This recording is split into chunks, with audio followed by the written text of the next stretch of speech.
Wednesday, November 17th, 2021. I pledge allegiance to the flag of the United States of America and to the republic for which it stands, one nation, under God, indivisible, with liberty and justice for all. Good minutes? We do. Motion to approve the commission meeting minutes of November the 3rd. Second. Yes. Mr. Olds? Yes. Mr. Shenigo? Yes.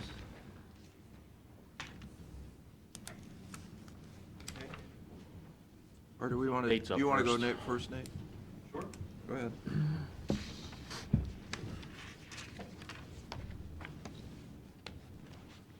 Hey, I'm back again. First off, this is not technically the agenda item, but I did want to offer a brief update on a question you had asked last week on the application for rehearing that appeal that was going to the Power Siting Board for Emerson Creek. That decision will be issued tomorrow by the Power Siting Board. I don't think I knew that last time I was here. I think I found out that afternoon. So, and then for Wheatsboro, continue to want to make myself available to answer any questions that might exist on the pilot. I think we have a group of folks that are interested in speaking about the pilot here today, and just want to remind you that the project has been approved by the Power Siting Board, will be able to move forward and is going to move forward regardless of the pilot decision, but we want to bring the pilot forward as we believe it's in the best interest of the community. This provides benefits to the community, then it also provides benefits to the project as well. So with that, I'm curious if there's any questions or comments from the board. Nope. I have none. Be the shortest 15 minutes of agenda time that you've got. Well, but you guys want to say something about the pilot? Yeah, I right? wasn't sure if you wanted to leave that to public comment or if you wanted. Let's do it right now. Sure. Yeah. Then anyone who wants to come up, I think. Hand the floor off. Ed Kurt, I'm the superintendent at Margaretta Schools. We are in favor of the pilot. I had talked before, can't remember when it was with you.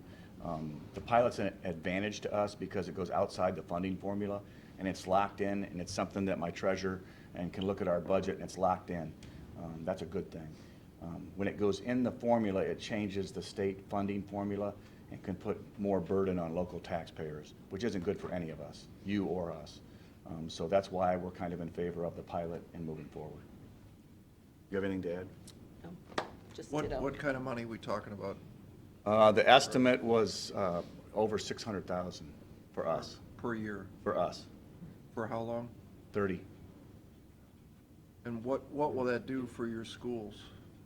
Well, if you look at what's going to happen if the nexus comes through, the nexus is in the formula, and it will change.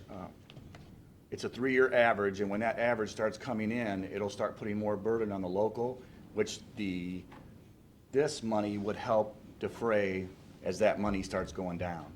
So as we look at our long-term forecasting, it's a stabilization that helps us as the nexus comes in. And the nexus will go down. It'll depreciate over time when it gets settled. Right now, that hearing is February the 6th or 8th of 2022, and it's scheduled to be over the 14th of February. Then they have 30 days to make a ruling on that. The next appeal that could come out of the nexus could go to the Supreme Court, and they've been known to take up to 2 years to make that decision. We actually are going to have a board meeting December 20th. We're done with our design phase of our PK through 12. We are extremely hindered by our facilities. We have our middle school that's 1913, the front of the high school is 1922, and the main part of the elementary school is 1959. And even looking at us and projecting a school our size of 1,100 students, the most efficient way we can operate is in one facility, one kitchen, cleaning one building.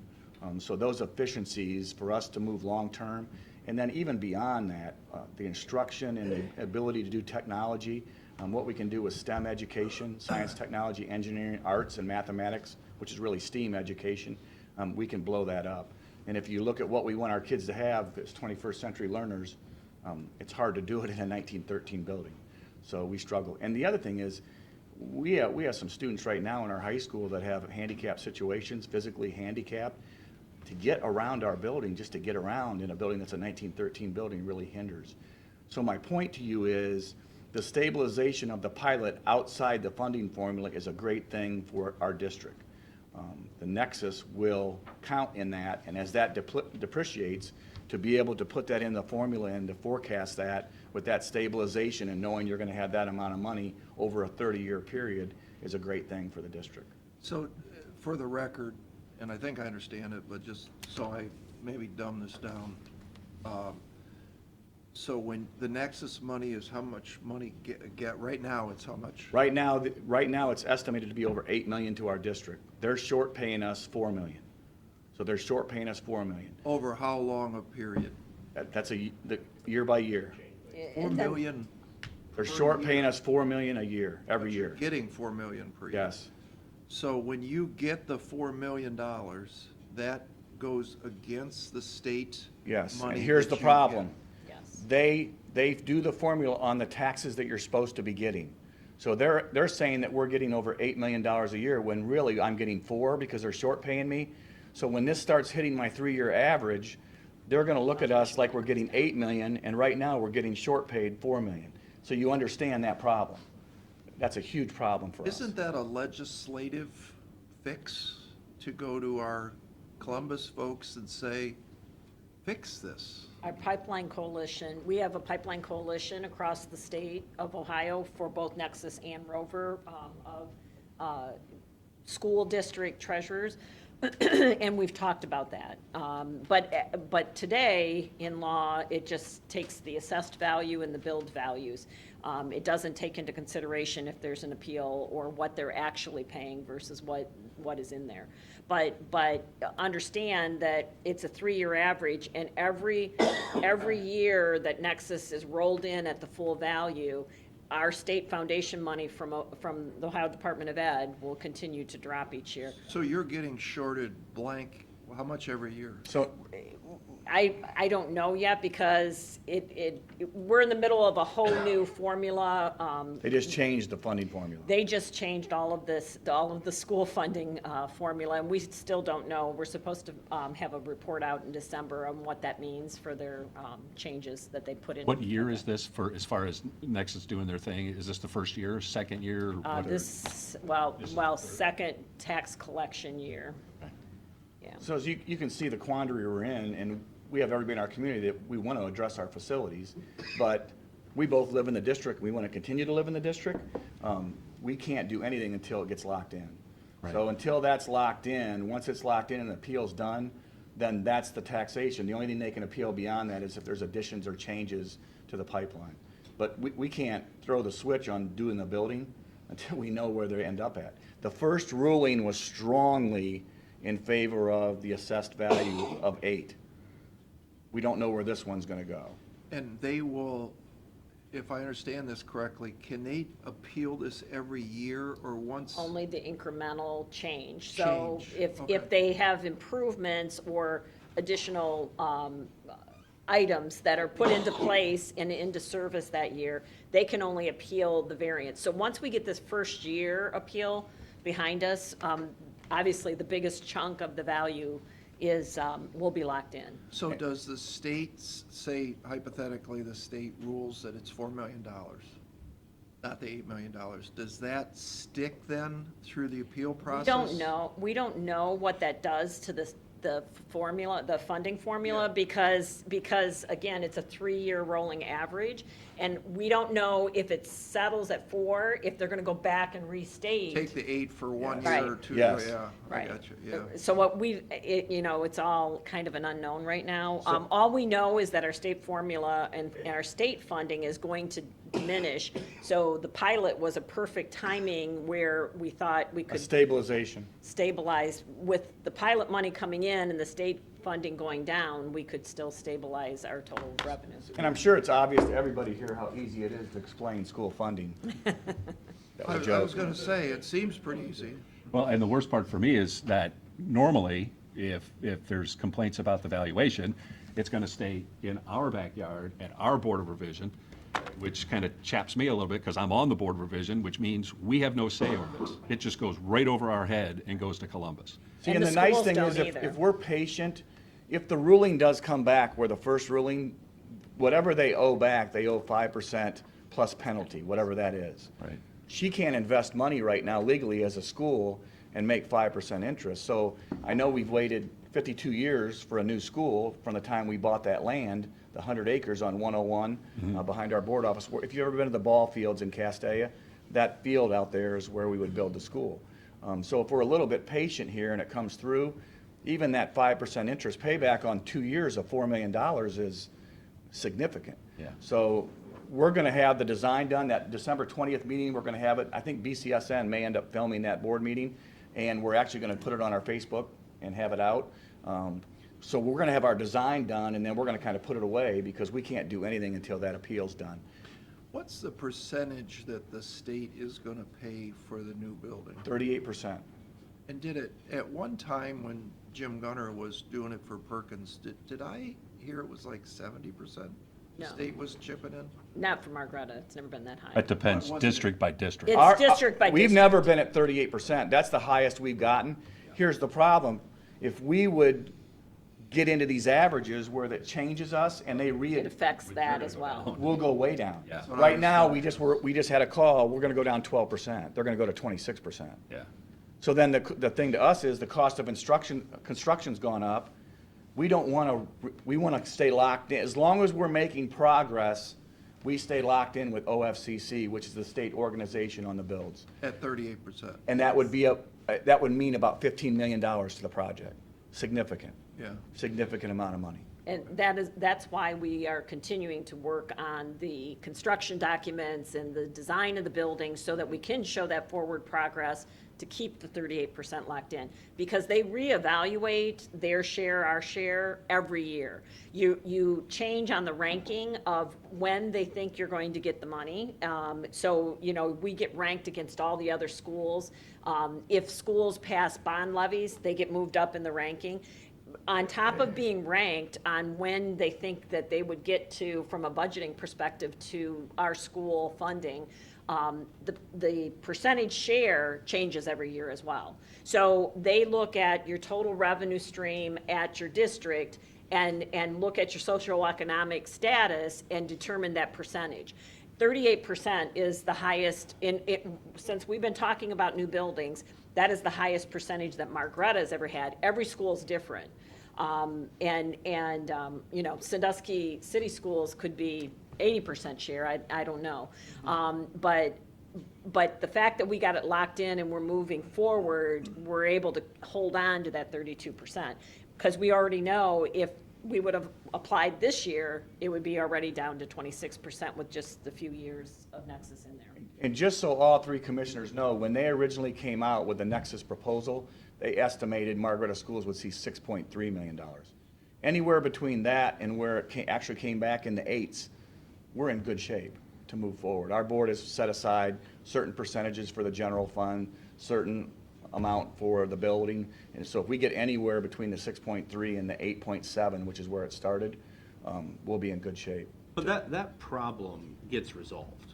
There's no question, there's a donut hole that's really bad for school districts. Yes. But somebody bangs the final gavel, and it's relatively resolved. Yes. For your going forward. Yes. You're in the donut hole right now. Yes. Yeah. And That's why we that's can't. where it really hurts, We can't flip the switch on locking into the build until until they finalize Correct. that. we want to keep living where we're living. I don't want to have to move again. And where will when do they give you a decision? So that hearing's like the 8th of February through the 14th. They have up to 30 days to rule on that, and then they could take it to the Supreme Court, or they could work out a settlement. There's 33 counties of the 88 counties in the state affected by Rover and Nexus, and the auditors of each county are the ones that are at the seat. School districts don't have a seat. So we have to go with the county and see what happens, and that could be up to another 2 years beyond that. We hope that doesn't happen. But once the gavel is banged, as Matt said, in February, Their only other recourse is the Supreme Court. in the meantime, it's done, until they, They will continue to tender pay at the 47% until that's resolved. but the And state will say, the state will recognize the 100% value, no matter what. They're saying even we though get they're over tendering. 8 million and we're getting Supreme Court 4. appeal? Yes, Yeah. absolutely. That's the sticky part of the whole. Yeah, they just use the billable valuations. But they back pay you. We don't know that yet. It's a It three-year depends on where average. the, yeah. In theory, if they come back, but, because you gotta believe, if you're talking $4 million a year, if they come back and they side with the 8 million, they're gonna appeal that day. Yeah. Or whatever their deadline is. Yeah. There's no way they're gonna let that stand, I wouldn't think. They're gonna keep drawing. We're that just out. one district We're of one district. 33 Exactly. districts Exactly. We're just that they care about. I mean, start thinking about the amount of money here. Right? And Nexus and Rover are both in this appeal process, so they're kind of walking hand in hand with the process. Well, you would think they would come to the table after the ruling with some sort of settlement, you would think. And, would and, think. and back to the point of the pilot, we're strongly in favor of the pilot because of stabilization of us knowing what it is, and it doesn't go in our formula. That's not about whether the project goes forward or not, it has nothing to do with it. We're strongly in favor of the pilot because it doesn't go in that formula, and it's there for 30 years. It's predictable.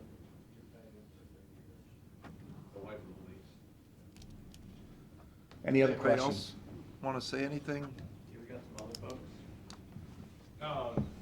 I'm Joe Lepley, one of the landowners that the project is going on, and I guess, learning all this stuff on how these pilot programs work over the years since we started this project, it does really, it's amazing how well it takes care of the neighborhood.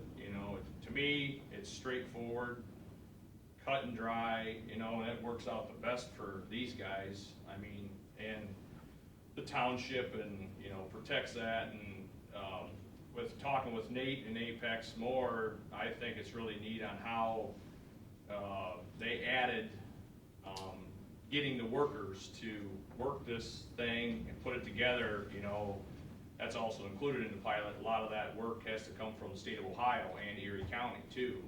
So it really, really benefits the whole state as a whole and Erie County if you guys were to approve it, which it's highly, definitely for it just because of the simplicity of it. I mean, it cuts a lot of that extra state stuff out of it, just like the school board just explained.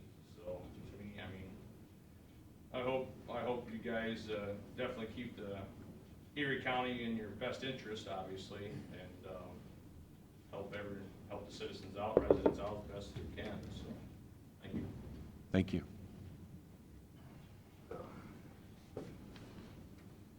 Ron Brown, Groton Township trustee. I've spoken with all three of you, so you know where we stand, and board understands your hesitancy, until it's approved and everything, and the certificate was laid out here, which it is now. So the pilot, just in our road program, knowing that we're getting that every year for 30 What will you years. get, Ron? Pardon me? What will the township get Approximately 60,000.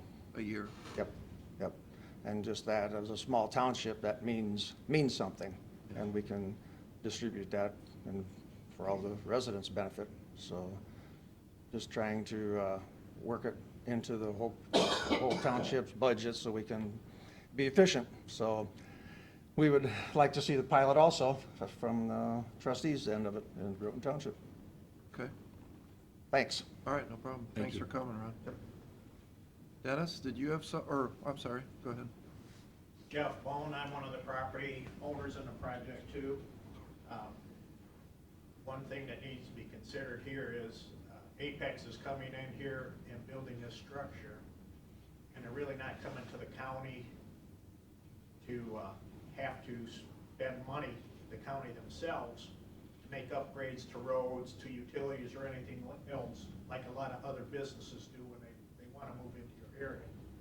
Actually, what they're doing is they're assisting the townships, the school system in every way by using the pilot program to help people better set their budgets every year. And it's it's easier to control their businesses too. So we're definitely in favor of the pilot program. Thank you.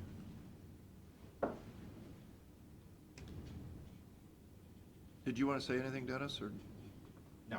good? And then, I'll say something. I'm Joe's brother. I'm a landowner also, and as a business owner ourselves, I mean, any chance we can get to stabilize or forecast anything we do. I mean, we built a cattle barn a year ago, or in 2015. This is our 5th year in it, and quite honestly, they say a lot of the workers should come from Ohio due to the pilot program. When we built our barn in 2015, 0 workers came from Ohio because we were budgeting, and there wasn't cheap enough labor in Ohio to do it.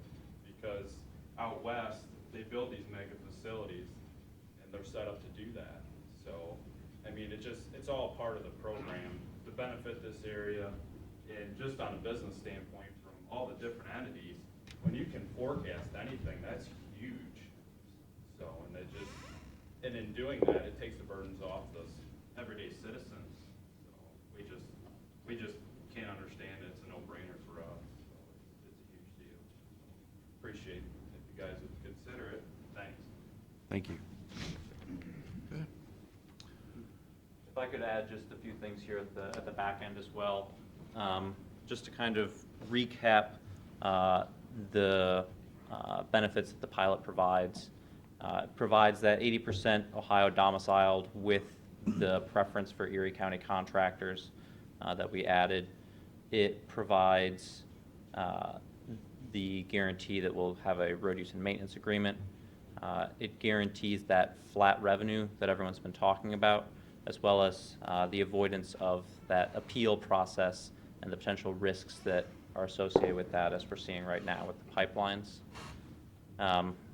And then we would also be engaging with a local university or college, and I think we've started talking to a couple, trying to fund a program for learning about electricity or renewable energy or some type of skills program associated with this. So those are some of the benefits that come with the pilot, and That's the first time you've said that. Who are you talking to? I believe right now we're talking to BGSU Firelands. And when you say fund, I don't know what that means. So this is the vaguest part of the pilot program. It just specifies that we have to enter into a partnership with a Institute of Higher Learning. What did you call it? The what part? It's not Vegas. I Oh, thought that's what he But I said. thought he said too. Oh, the most Vague. vague part. Vegas. Yes. Not Vegas. That's what I thought at first too. I was gonna let him keep talking for a minute and go, I'm gonna figure this out. So it's The vaguest part, it's a The most crapshoot. vague. the most vague part, sorry. Is it a crapshoot you're gonna do it? So we are required to have a That was a partnership. joke. Oh. Yes. Oh, Get there. sorry. I'm sorry. Go ahead. Yeah, so we'll have some partnership with a university or college like that and fund a program there. But you're not saying you're gonna give them 100,000 a year or 20,000 a year? We don't know that yet. We're still coordinating with them. Would that be incorporated into the pilot? That is a requirement of the pilot. So that's something that we would do if the pilot was passed. But can as part of passing it, can there be a amount and a stipulation? You're gonna give, like I've seen that done before with schools, we're gonna give $100,000 a year to BGSU Firelands to run this program. I don't know, but I can look into that. Yeah, I mean, we could write a stipulation into the pilot. We would both have to agree to it, but you can write specific things Yeah, into these deals. yeah, and we've done that. So let me look into that. And Does it have to be a college or could it be a high school? I think it's supposed to be a college, but I have to look into that as well. I think the programs I think it said higher education. Yeah, it says higher education, so the programs I'm aware of across the state have gone college. What's the total value of the project?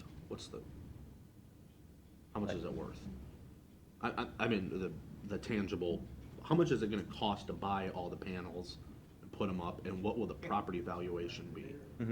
I don't have those numbers off the top of my head. I know when we ran those numbers with you all 8 months ago, I think. And so then we put what the property taxes would be compared to the pilot payments compared to a potential appeal scenario. And we put all three of those next to each other. So I can bring that with me again next time. But Well, I'll get that, I have, you don't have to rebring it, but my point in saying that is, when the other side to a pilot is, if you don't approve it, the tax burden remains essentially the same for the citizens in your township and school district. But that new value, a big value put into the tax rolls, will lower the taxes of everybody else in the township. So that's the other side of the pilot. I mean, the pilot is definitely beneficial for government, no question. It makes everybody smooth. But the other side of it is, if the project's large enough, that there will be a real reduction in property taxes to the citizens, and nobody said that today. Personal property tax. Yeah, so I just want to put that on the record too. What would be the timing of that? I'm guessing that would be like a bubble, because if it's on the books and it's a full value and they appeal that value, do we get into the same nonsense where Sure. the state considers it full value, even though they're not paying full value because they're appealing it? Yeah, I mean, I don't know how that there's always going to be that donut hole. Well, process there's an works. iterative process that they go through that. That what? I'm sorry, I didn't hear. It's iterative. They start what? with whatever and then. go Iterative? through- Iterative, yes. We're going to school, Iterative Pat. process. I only went to Perkins, I didn't go to Margaretta, so you gotta dumb that down a little bit. Well, you ought to stop out and talk to those folks. Probably should, like some night classes or something. Yeah. Yeah, probably wouldn't be a bad. But the other thing along, can I speak? Sure. The other thing along with that is the fact that if it does go into the formula and it does affect funding, then the Edisons and the Margarettas and the Perkins, they're gonna be back on the ballot sooner because it's gonna push burden to local taxpayers. And long term, that's what happens. And if you look at schools about every 8 years, because of the way now the funding formula just changed, it may help it more. But about every 8 years, schools are almost forced to go back and ask for money to operate. So. But I think that's going to stay the same forever. I mean, if you plop a Kalahari down in here in the school district, they're still back on the ballot. You know, I mean, it doesn't matter how big the project is. We just adjust the size of government to our spending. You know, the employees will come in and say, well, we need more money, and you build a new, you know, that's how government works. I mean, that's the difference other is when side the of this state says issue. it costs $6,000 to educate a kid for a year. There's no and question. The actual is $9,500.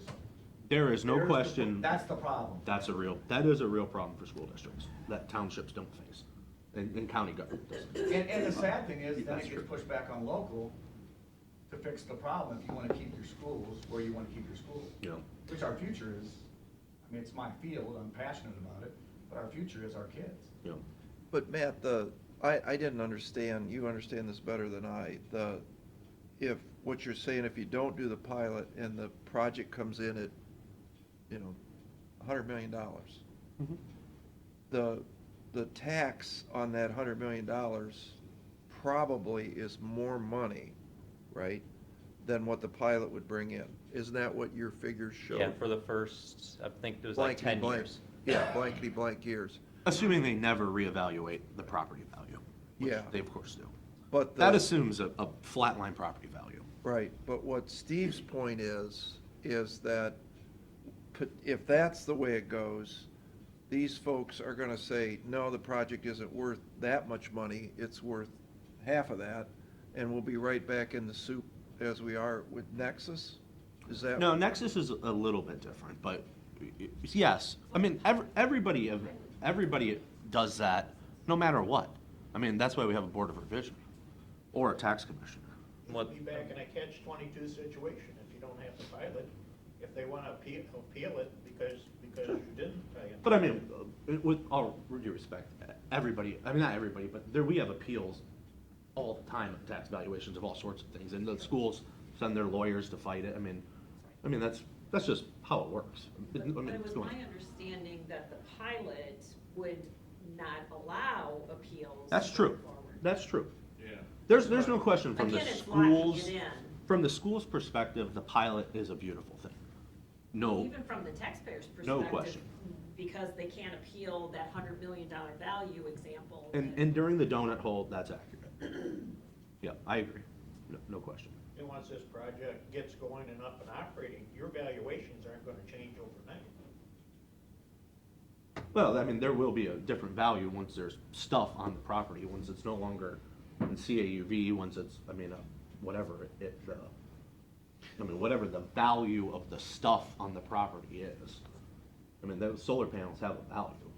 But the only thing these companies are very smart, and I would think that if I were them, I don't know, are solar panels depreciable? Yes. So as the solar panel depreciates, what's the time period on depreciation on a solar panel? That was in that chart I shared. I think it depreciates for about 20 years, and then I think the last 10 years would be flat value. Do they ever change the solar panel out once they stick it on the ground? Is it there for Yeah. 30 years? It's typically there for 30 years unless a rock comes and hits one and we swap that one out. Or the technology I mean, you gotta changes. think, in 30 years, solar panels are gonna be this big. And they're gonna, we'll all power our house with a solar panel this, right? I mean, the technology in solar panels has went pretty significantly. Efficiency has went up over the last 20 years, I think. It has. Efficiency has stayed largely flat over the last couple of years, and it's been more. No, I'm not saying than- the last Yeah. 30 years. Yeah. And then, I mean. Oh, yeah. Think about how big your phone was 30 years Yeah. ago. I mean, we're loving solar panels in this country and in this planet, so we're gonna get them down to where they're this big. And if you upgraded the solar panel over the course of those 30 years, that would change the value. You'd have to restart the Yes. depreciation.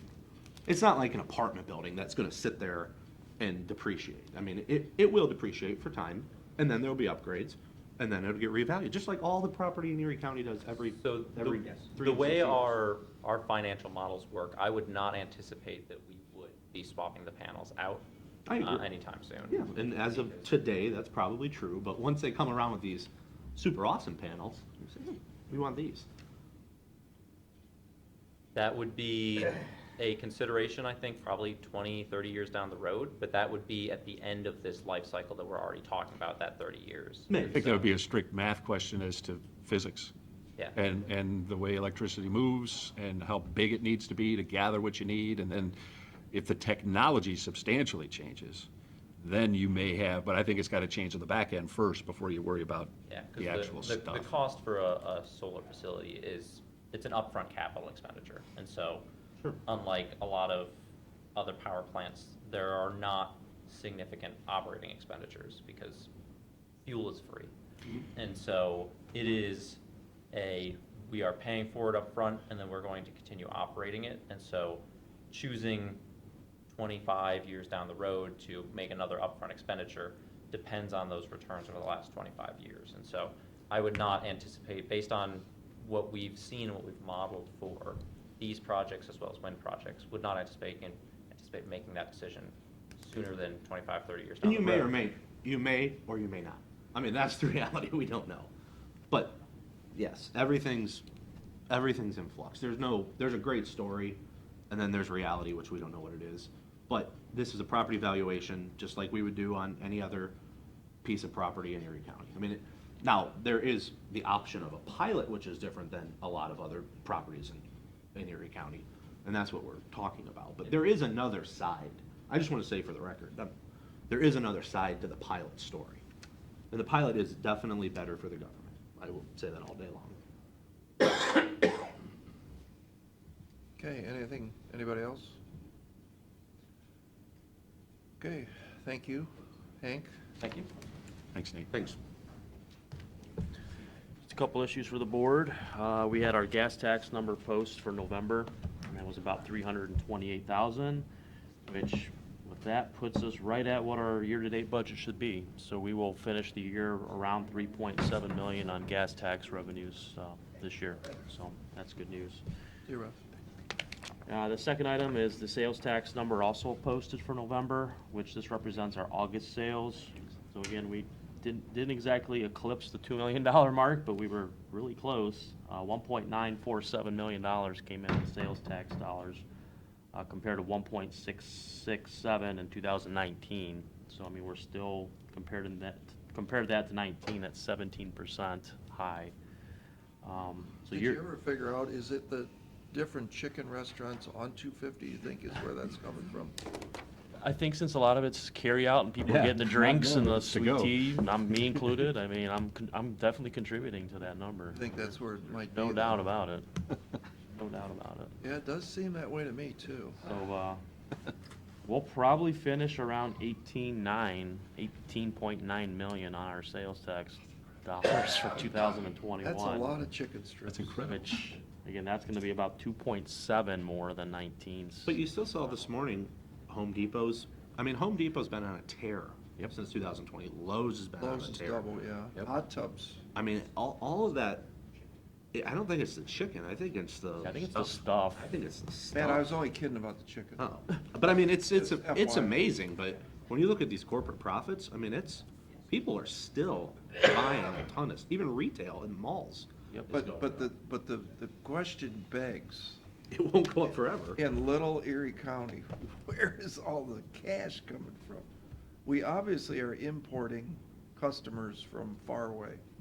It's the only way it works. Absolutely. I think the lower sales tax percentage draws people here. Maybe.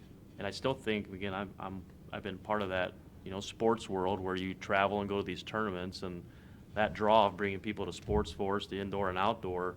When you come here, I mean, you guys have been through this. Well, that was the If you plan. stay, or the weather turns south, or I forgot socks, I forgot this, so you're running to the store, so you've got all these, You go to Sam's Club and just drop. have more people coming that are contributing to that, and, I mean, I think that's a real thing here, is that draw. And I think most people might know this, or most people might not. They might not even think about it, but we are at 1% for our county sales tax, the lowest in north central Ohio for a county sales tax. Everybody else is already maxed at 1.5. I mean, it's a substantial difference now that we are below the collection rate of Yep. just about every other county in north central Ohio. Just about every other county in Ohio. That's true too. I mean, and we still have a much bigger budget per capita than all these other counties, and we're like the fourth largest per capita budget in the state of Ohio. But the fun part of that is I take the 1% times Yeah, you can do the math. $2.5 million. You can do the math. And that means somebody spent $250 Right. million more in Erie County than they did in 19. Years ago. That's a lot of Shocking. chicken strips.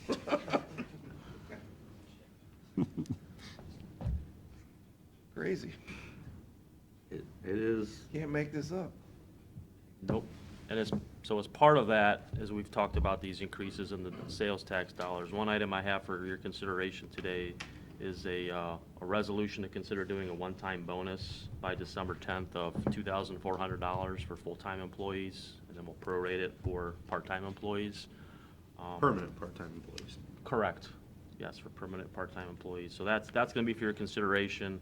The only caveat I kind of put in there is, a lot of people some elected officials chose not to participate in this, and I've been trying to have conversations with everybody to encourage them to participate in this. Why would an elected official choose not to participate? Yeah, I don't have the Well, answer to that. Do they not have the money in their budget? No, and I explained that we would, appropriate, as the budget policy amendment spells out, that for those that are gonna participate, we will do the supplemental appropriation to cover that, so it won't cost any extra dollars. What are you doing on the union? On the union, we'll do MOUs for both Job and Family Services and DOES. So assuming this passes today, those will get, I talked to Sheriff yesterday afternoon. And what's their total cost? So the total cost for everybody would probably be, now it depends who all participates, but for all funds, probably around 1.3 million for everybody, countywide. General funds, probably around 600,000. So, But, well, general fund, i.e. 1.3 million, because you're gonna, Yeah, technically, you're gonna yeah, pay it it's anyway. coming out of there, so. right.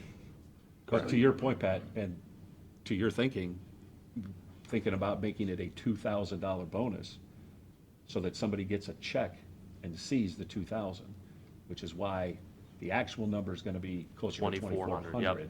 yep. So that when those taxes or whatever comes out, they're gonna see a $2,000. Yep, that was the intent, was to try to get to 2,000, so we ran some scenarios with the, tax tables to come up with 2,400. All right, so you guys, do you need So are we voting on this? It's or- part of. We have part of it, it's in our, Okay. So, that's all for me. Thank you. Resolutions?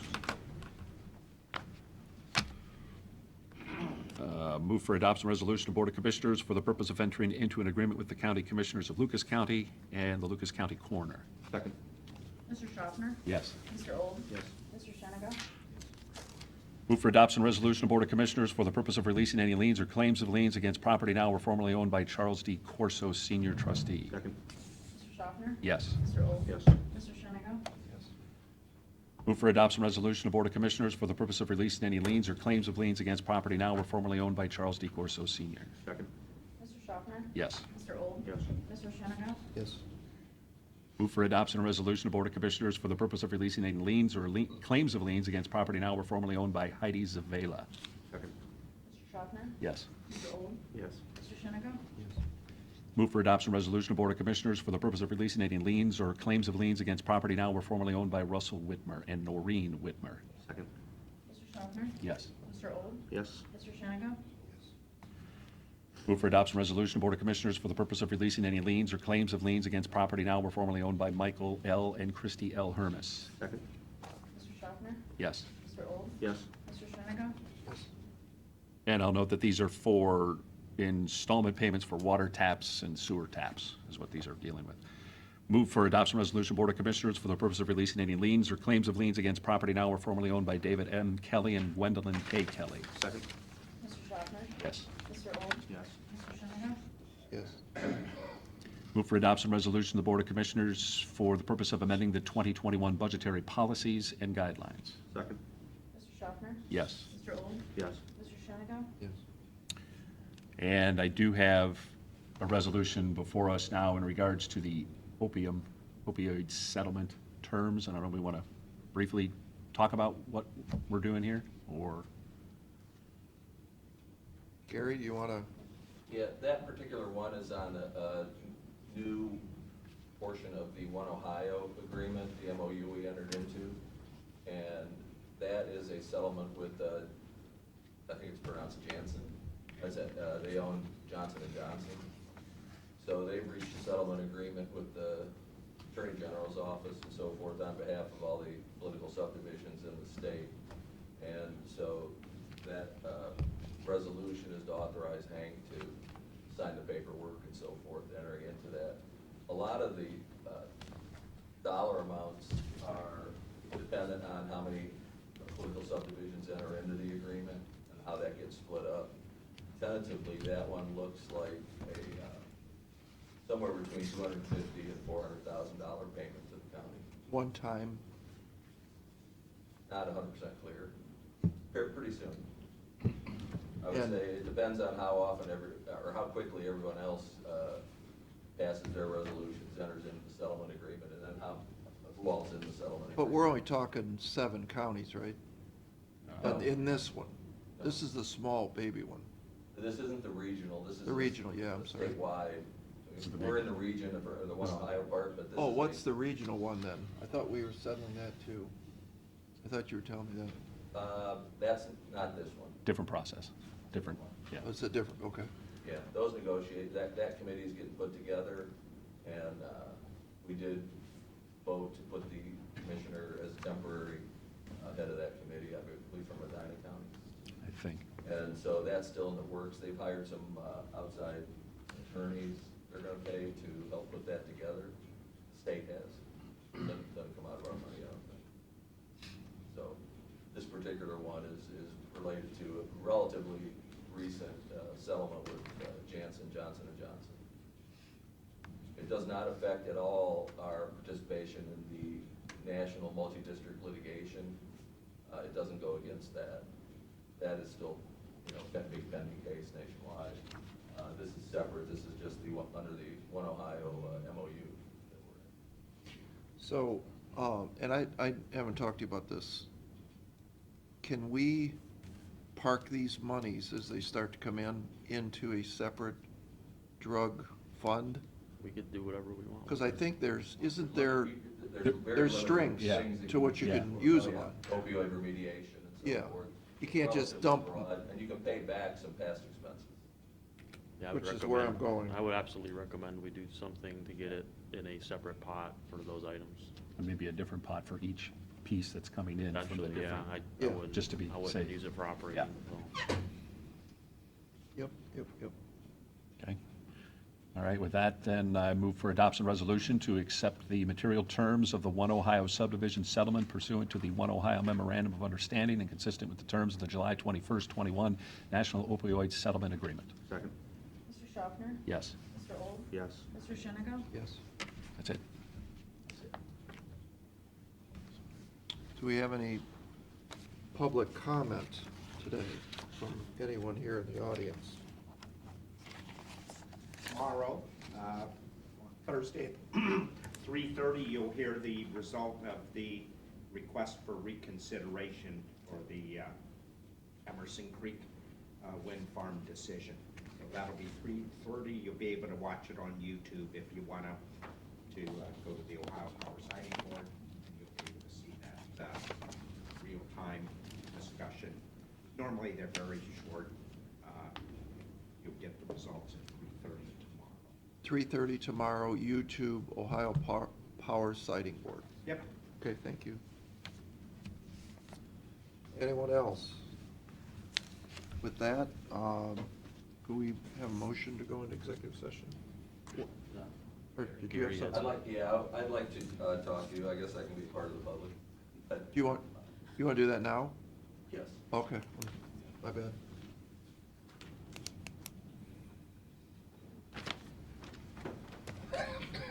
I guess I can stand here.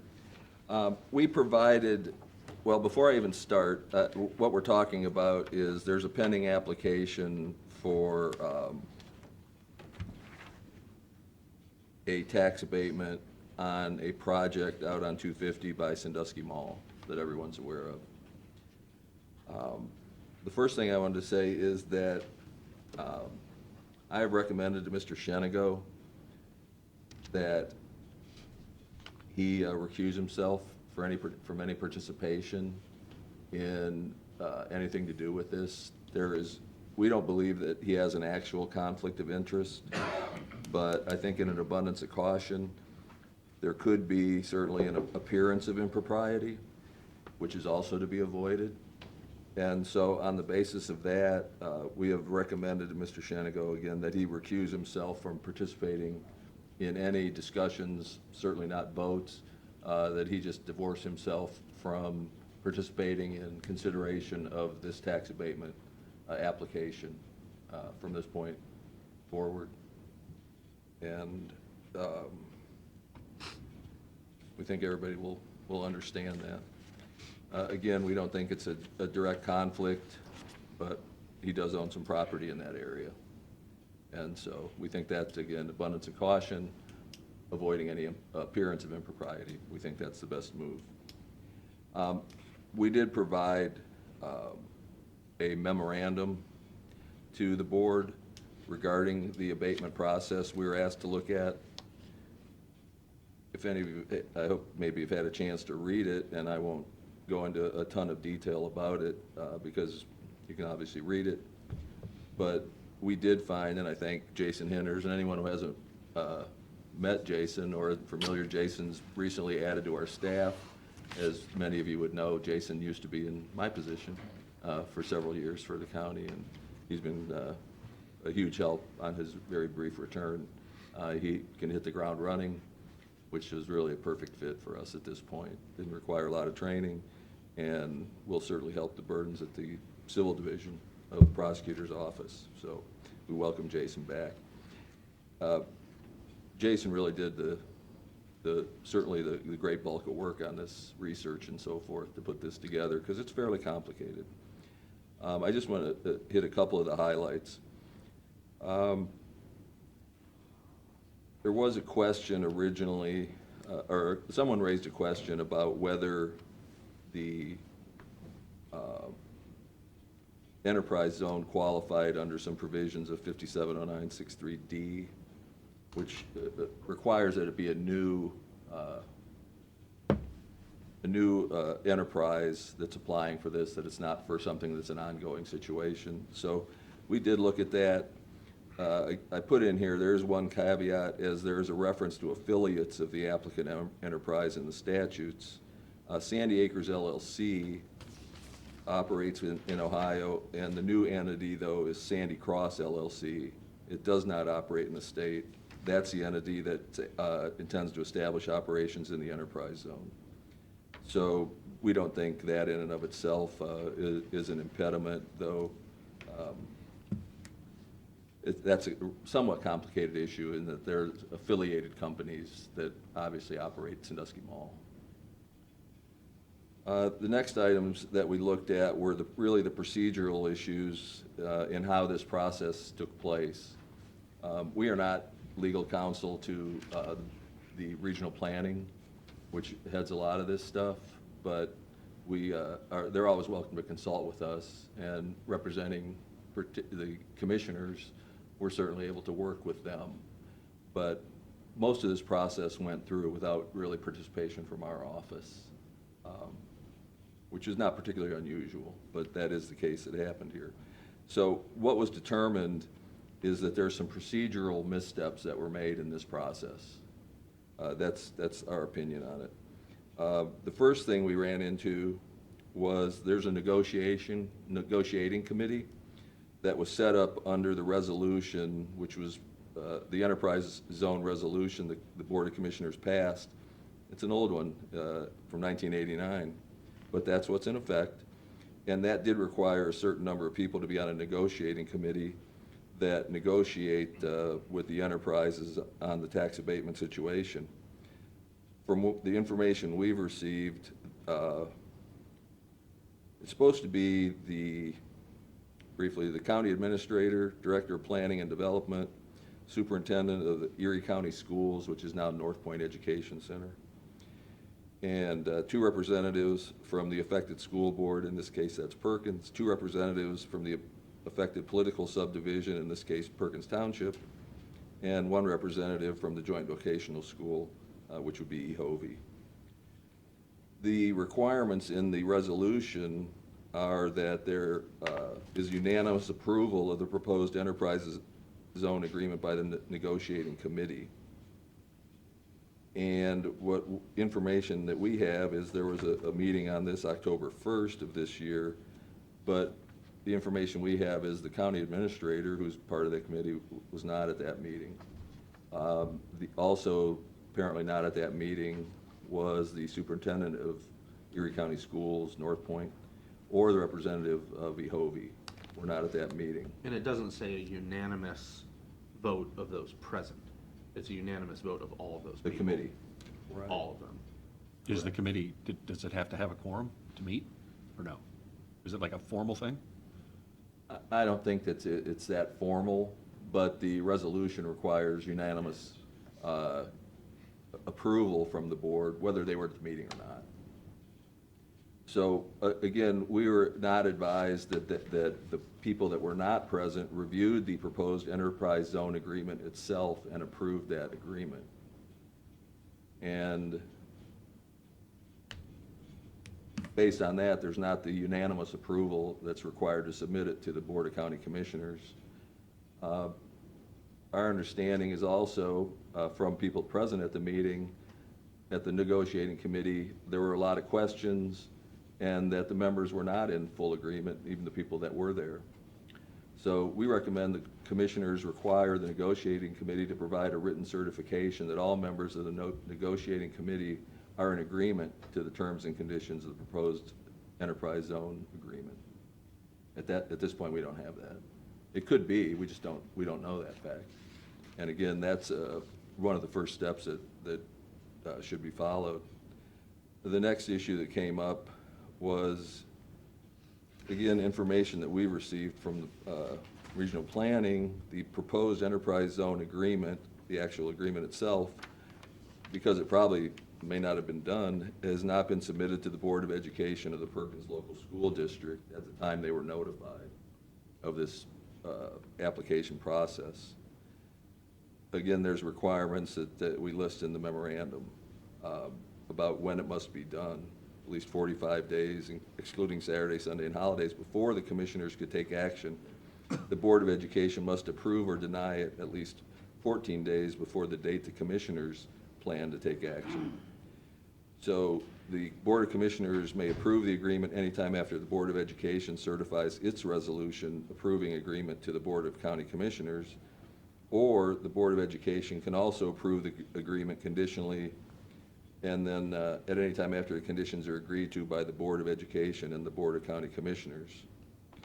So that step has not been properly completed, because we don't believe the actual enterprise zone agreement, from the information we have, was ever submitted to the Board of Education from Perkins before they made their decisions. The next requirement that we ran into was a notice to the Board of Township Trustees. That should also have included the application and the proposed enterprise zone agreement. The information we have is that that did not occur that way, that the proposed enterprise zone agreement was not submitted to the Township Trustees timely. And that also needs to be done at least 14 days before the commissioners would set a date where they would plan to take action, where you would plan to take action. Again, the information we have is the actual Ohio Enterprise Agreement was not submitted to the Board of Trustees of Perkins Township for review and approval. That consent from Perkins Township Trustees should be received before the Board of Commissioners takes any action. We then also reviewed 5709.63B, and it provides the Board of County Commissioners may enter an agreement for an enterprise zone tax abatement if, and this is a quote, the Board of County Commissioners finds that an enterprise submitted a proposal that enterprise is qualified by financial responsibility and business experience to create and preserve employment opportunities in the enterprise zone. The actual application that was provided by the enterprise, let's see, as set forth in the application, Sandy Cross LLC states in their application that it will not create any employee positions. The application notes that a management company retained by Sandy Cross will create 2.5 positions, we believe, with the apartments. But that is not positions being created by the actual applicant of the company. That would be a management company that they would hire. But it's kind of technical, but it's true that according to their own application, Sandy Cross will not actually employ people related to this project that they seek the abatement for. Another point then has to do with, as you may be aware, the school district of Perkins and Ehovie entered into donation agreements with Sandy Cross LLC. Those agreements that we've reviewed actually have reference in them to 5709.82. That's just it's just incorrect. It's just an incorrect statutory reference in there. That provision of the revised code applies to compensation agreements between the local political subdivision, which is Erie County, and the affected school districts. And there is not one of those. So it's just it's not a big problem, and that problem could be fixed, but it needs to be fixed.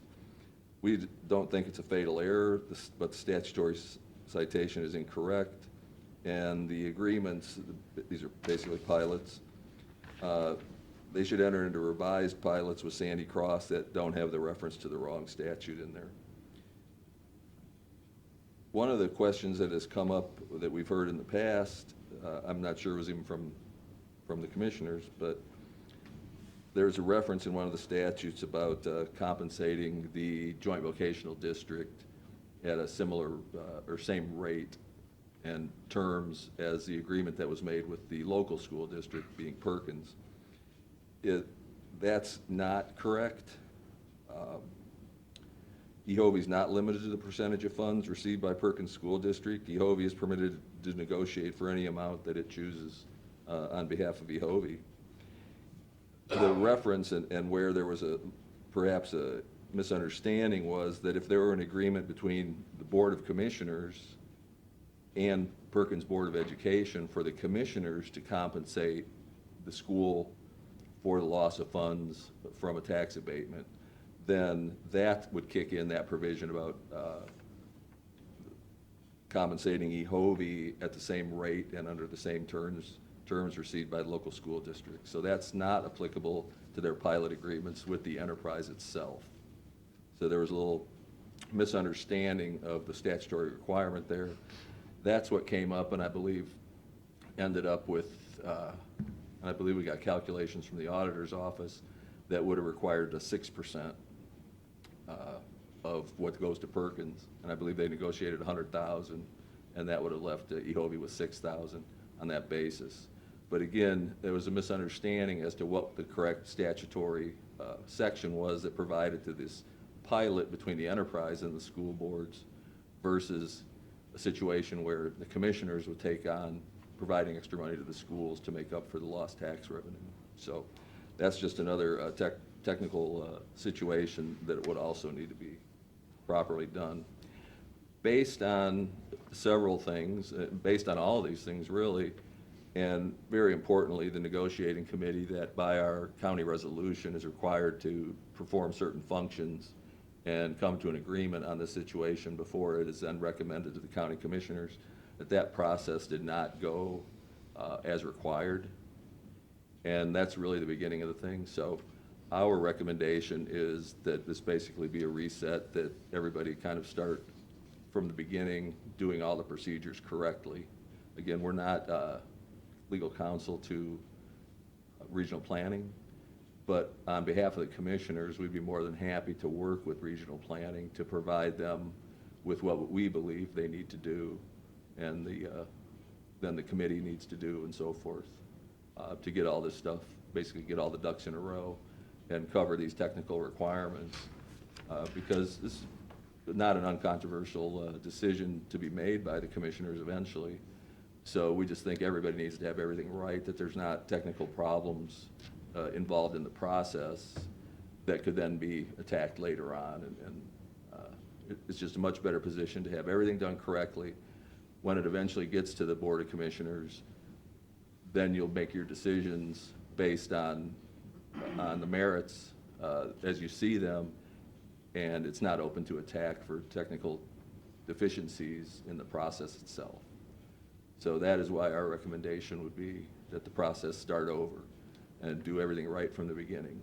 And then decisions will strictly be made on the merits of this actual application as opposed to any technical deficiency that might be present in the process or the applications or the agreements with the schools and so forth. So upon our review, that would be our recommendation. And we'd be happy to share that recommendation with Perkins Schools, with EHOVE, and with the Perkins Township trustees, which is another one of our clients for the township. And we'd be happy on, as our position of representing them, to also help them through the process. So. So were you guys not consulted by the township trustees? No. In this process? No, Perkins Township does also have outside counsel that they work with regularly, but I don't have information on whether they consulted with their legal counsel on getting through this process. The school districts have their own attorneys. They do. They are also a statutory client of our office, but they really never talk. They never really use us. The school districts could all be our clients, but they all generally hire school lawyers that are well-versed in all the school law stuff. Because I will say, through this process, I was surprised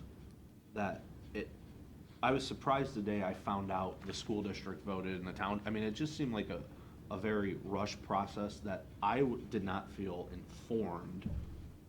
And this makes sense as to why, on most things we've heard about this, at the commissioner level, it just seems like one day, oh, here, this is on your desk. And I mean, I even had the question of, what is the formal way of presenting it to the commission? You know, it's just like, oh, vote on this. Vote on what? You know, where's the piece of paper you want me to sign? You know, this procedurally lays out a much more logical process to go through. I'm glad somebody, you know, once it went to legal for review, that somebody did their due diligence and found this out. So I agree with your recommendation that this should just be kicked back to the start and do it right. I mean, I think I appreciate you guys taking the time to do this right. And Other also- people would have done it right from the beginning. Yeah, you know, a lot of these aren't that complicated and don't involve pilots with the schools and so forth, some of the tax abatements in the past. So there are twists and turns here that were relevant, that maybe just didn't catch the attention of the people that were involved in the process at that time, that there were some different twists and turns in here than, you know, an abatement for adding a kitchen, you know, out on 250, kind of Dave's Park, whatever it's called, Park Yeah. Avery, whatever. You know, those things, a lot of those just didn't involve some of the same issues that are involved here.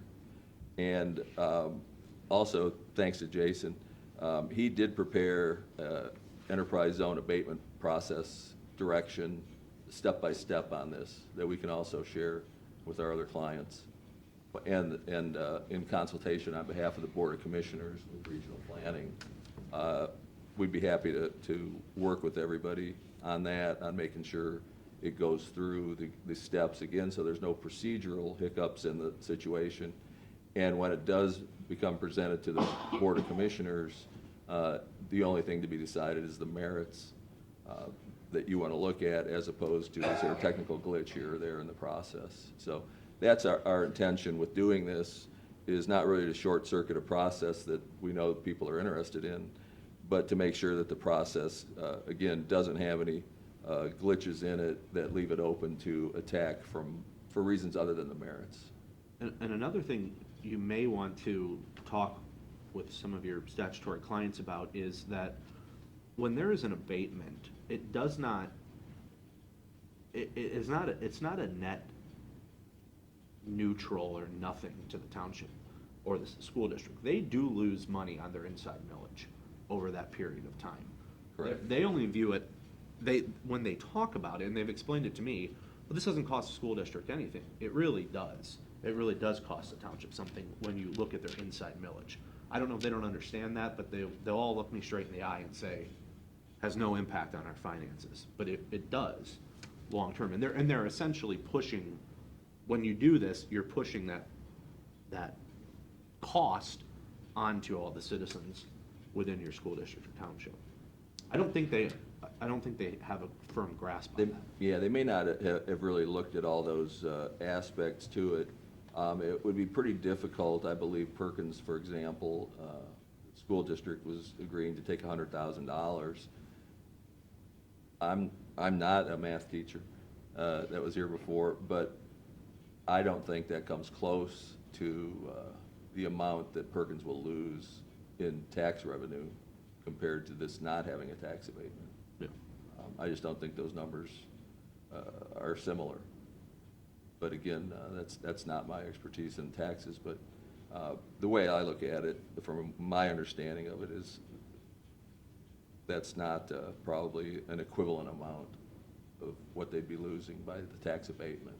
And I think we just need to be honest with the taxpayers when we say things, when it pertains to the real impact of taxation and pilots and tax abatement. I mean, there is a real cost, there is a real value there. I mean, it's not just a story that everybody tells, and it's all great. And there's a real dollar and cents figure attached to each one of these decisions.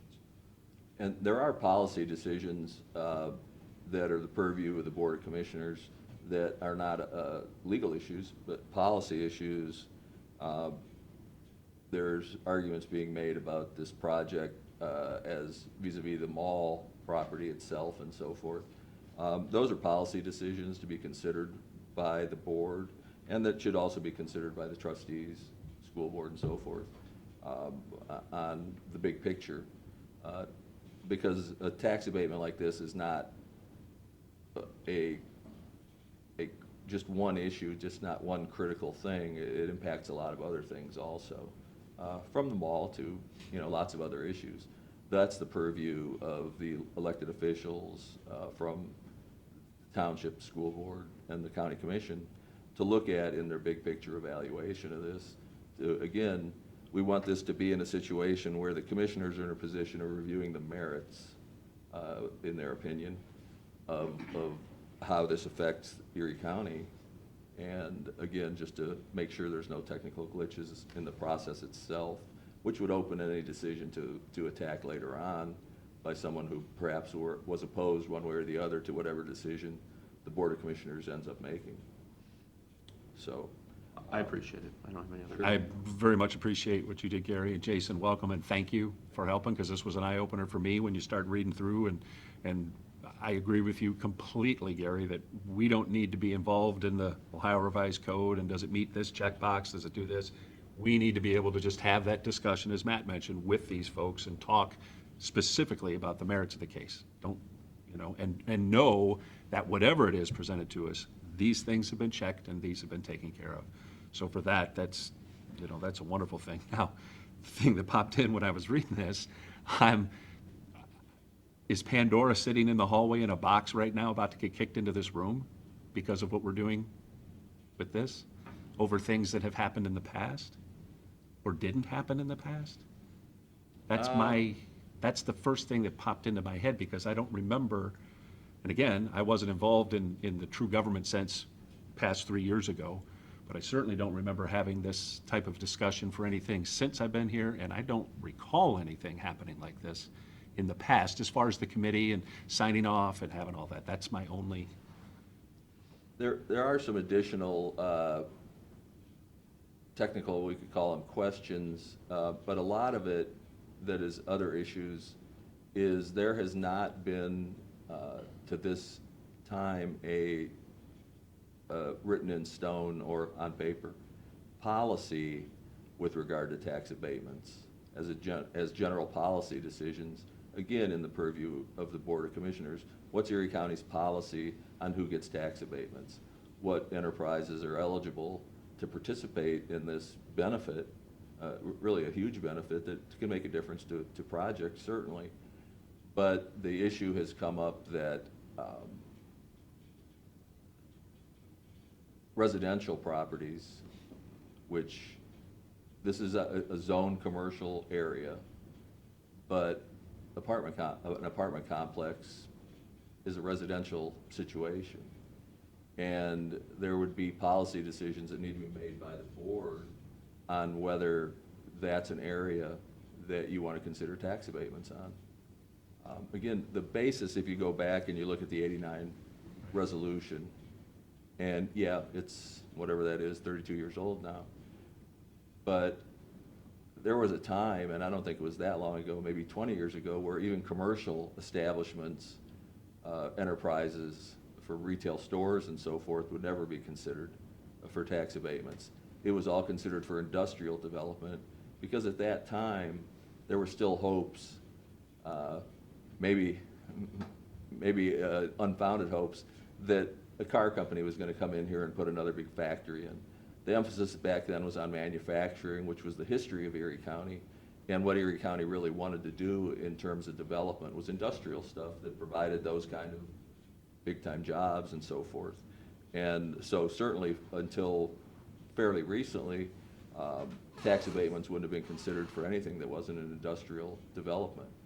And that modified a little bit, from my understanding of the history, to start including more retail-type establishments or businesses like that because of the job creation. The whole thing really goes back to job creation, or keeping jobs that exist is the flip side of that. And so that's a factor that's always been considered as a policy decision, again, for elected officials to decide the policy. It's not a legal question, though there are some legal nuances also. But that's really policy decisions, again, for the board to make on behalf of the citizens. But it's and I'm sorry, I'm the lunch speaker at the Milan Senior Luncheon today. Oh. Can I go? Yeah, that's, I think, 55 and up. Perfect. You can be my guest. 55. So but there is a legal distinction about residential abatement and enterprise zone, period, in the code. So there is a legal issue, and then there's also policy issues, which we can hash out, but from a procedural, we need to follow the procedures that we have in place, and I think my recommendation to you is to reach out to Perkins Township, Perkins School District, Andy Hovey, and share this with them, and then start, whoever coordinates the process, whether that's regional planning or whoever, let's go through the process and do it right. I would agree with that wholeheartedly, to make That- sure that- that they are in the loop, so to speak, whatever we want to term that, so that they have the information, everybody has the information. Because again, in the big picture, nothing to do with the actual individual issue we're talking about, but the bigger picture of government, this is the part that absolutely chaps me, because here, government's involved, as opposed to getting the hell out of the way, right? That's the thing, less government, not big government. We don't need 1,000 different people telling 1,000 different people how to do things 1,000 different ways. Right. That's the big picture. Nothing to do with this, because this, I get it, rules are rules, and we have to make sure that these rules are being followed. So I'm completely in agreement with And making those folks know that here's the information that you guys have now, here's the process we're gonna go through, and here's what we gotta do. And again, that falls into the legal requirements and the procedural requirements and so forth are what we review. We aren't policymakers. Our opinions are like any other citizens, whatever our opinions are. But that's not part of this process for us. Our process is simply to review the process on behalf of the commissioners. Very good. Yeah, I had a question. When you first started out your talk, you said you recommended that Mr. Shenigo recuse himself from not only voting, but any discussion about this project? Yes. Even though he doesn't have any direct conflict of interest? Right, and again, there's a... My question is... Please. I can understand you want to show an abundance of caution and you don't want him to vote, but it seemed overly restrictive for me to make him not participate in any of the discussions.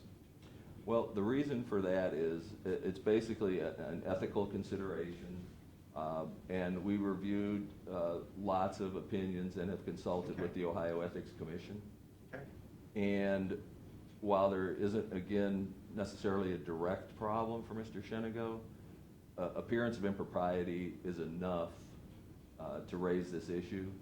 And so the safe decision, and we think the proper decision, is other people might consider that Mr. Shenigo does have a conflict. I mean, that's not it's not a black and white issue necessarily. If you make it up front that he's not going to get a vote, but he's clearly one of the more experienced people in dealing with developers, right?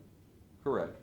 Okay. But once the decision, once we reach a recommendation, let's say, it's not our decision, once we have a recommendation that there is a potential appearance of impropriety, and that's not a real tough standard. Sure. That other people could raise that question. Once you decide that there is a conflict, whether it's the real conflict, the appearance, Sure. just use conflict as a general term, Yep. then you withdraw 100%. The requirement is then you are not, if you are recused from that participating in voting, you're also recused from any of the discussions with this issue. So they put it all Lobbying, together? right, lobbying perhaps the other two commissioners for what he thinks and so Okay. forth. So we think that's the best road forward. Again, we don't want to end up with this decision, which is a big decision, Sure. being made and being open to attack for, again, a problem such as, oh, well, maybe Mr. Shenigo shouldn't have participated. I think I got it. I just, at first, it didn't rub me the right way that the person that might be able to help make the decision, even though he's not going to be voting, is excluded from any discussion. Right. That's okay. You're either, I you're understand. in or you're out, and if you're Okay. out, you're out 100%. Okay. So Thanks. that's just the route that we recommend. Okay, thank you. If there's no other public comment, thank you, guys. I'm going to make a motion. We go into executive session regarding pending litigation with Assistant Prosecutor Gary Gross. Second. Mr. Old? Yes. Mr. Schaffner? Yes. Mr. Shenigo? Yes. There we go. Sorry. Yeah, wait, okay. Next. Second. Mr. Old? Yes. Mr. Schaffner? Yes. Mr. Shenigo? Yes. Back on the record? Yes. We are. Okay. I recommend that based on the dismissal of the taxpayer case and the fact that Erie County is the only property, or the only party still in the ongoing lawsuit over the water line problems, that we hire Murray and Murray Law Firm to represent Erie County, because they have prepared this case for years and years. They have all the experts and everything lined up to go, and we have a trial setting November 30th. So my recommendation is that it's urgent that we hire outside counsel pursuant to 309.09 at this point, and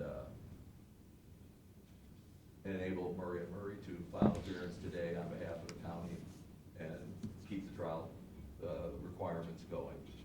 Yeah, I think that just makes perfect common sense. They've been working on this for years and they're prepared, and frankly, the trial's in 2 weeks. Yeah, Yeah, we don't have Plan B here, so. I agree with that That's the completely. urgent need to move forward at this point, and so we recommend that. Can I have a motion, please? I'll make a motion to hire additional legal counsel to represent the Board of Commissioners pursuant to ORC 30909 and to enter on an order on the Commissioners Journal to that effect, being the hired law firm of Murray & Murray to represent the county's interests in case 2016 CV 0593. Mr. Schaffner? Yes. Mr. Old? Yes. Mr. Shennigo? Yes. Motion to adjourn? Wait, one more thing. It'll be quick. But What can happened- Can I make one quick interruption? The motion really should include the compensation, which is required to be fixed by 30909. Can I amend my motion, or do we have to rescind it officially, or? I think you can just say, I'll make a motion to rescind. Withdraw that one. I'll withdraw the and do it motion. again. Second? Mr. Schaffner? Yes. Mr. Old? Yes. Mr. Shennigo? yes. I motion to hire additional legal counsel to represent the Board of Commissioners, to hire the law firm Murray & Murray to represent the county's interests in case number 2016 CV 0593 as part of Ohio Revised Codes 30909. The compensation to be paid for the legal services is fixed at up to $150,000. Which is essentially the compensation of the prosecutor. Correct. Second? Mr. Schaffner? Yes. Mr. Old? Yes. Mr. Shennigo? Yes.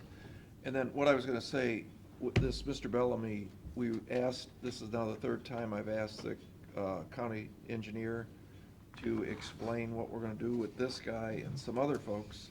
They can't get out of their driveways, so did you ask them to come again and explain this? No, I've been talking Mayor of Berlin Heights, Connie Ward, to figure out what, what's her take on it, to Okay. figure out a resolution, because I'm hearing, some people are okay with it, some are not okay with it, and I don't think our folks next door are gonna be helpful in any regards to that. Well, I thought we just wanted to come up with a common sense solution going forward, because this isn't a Okay. Bellamy Road thing, it's It's an a all. global- So yes. it's more going forward, not, Right. because I'm afraid if we do something for the one, that's gonna set a precedence going forward, but that's what I'm afraid of. Well, we can't block people into their driveways. I mean, I you think, have a right to get out of your driveway in America.